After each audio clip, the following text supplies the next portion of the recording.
ঘুরে ঘুরে ও কি করছে? ও দিক নির্দেশনা দিচ্ছে। East West north south. East West north south বলছে, তাই না? তাহলে কোন দিকে নর্থ আর সাউথ। হ্যাঁ, নর্থ আর সাউথ। আমরা যদি চুম্বকটাকে ঝুলিয়ে দিই এই সুতার সাথে, তুমি জানো চুম্বকটাকে যদি এমন করে ঝুলিয়ে দেই তাহলে চুম্বকটা সবসময় নর্থ আর সাউথের দিকে হয়ে থাকবে। আমরা কি দেখবো? একটু দেখতে চাই? আমাদের এটা কোন দিকে কি? আমাদের উত্তর দিক কোনটা এখানে? উত্তর দিকে। এদিকে উত্তর দিক, এইদিকে। আর দক্ষিণ এইদিকে, পশ্চিম এইদিকে, পূর্ব এইদিকে। আমরা দেখি আমাদের কম্পাস ঠিক আছে কিনা এদিকে। কম্পাস কি ঠিক আছে?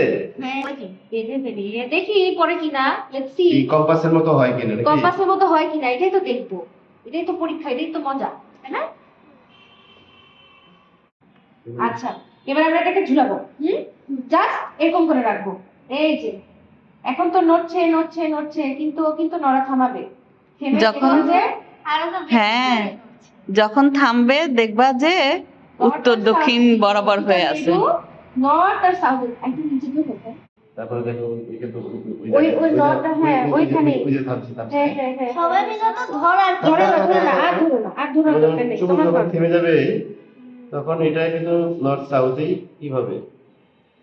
আরেকবার টার্ন নিবে, নিয়ে থামবে।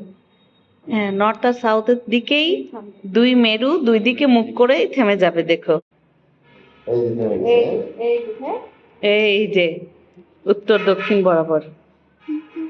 যখন থেমে গেছে তখন কিন্তু সে অটোমেটিক্যালি কি করছে? একটু অ্যাঙ্গেল হচ্ছে বলে এই হচ্ছে, যখন স্ট্রেট থাকবে তখন এটা স্ট্রেট থাকলে ভালো হবে। ওই দেখেন হ্যাঁ। কিন্তু কম্পাসটা অন্যদিকে দেখাচ্ছে। কম্পাস অন্যদিকে দেখাচ্ছে। না, নীলটা যে নিচে আছে হ্যাঁ, নীল আর লাল তো একসাথে লেগে আছে। হ্যাঁ নীল আর লাল লেগে থাকার ব্যাপার না তো বাবা। দেখো যে এই লেখা দুটো কোন দিকে আছে। হ্যাঁ, নর্থ আর সাউথ। হ্যাঁ,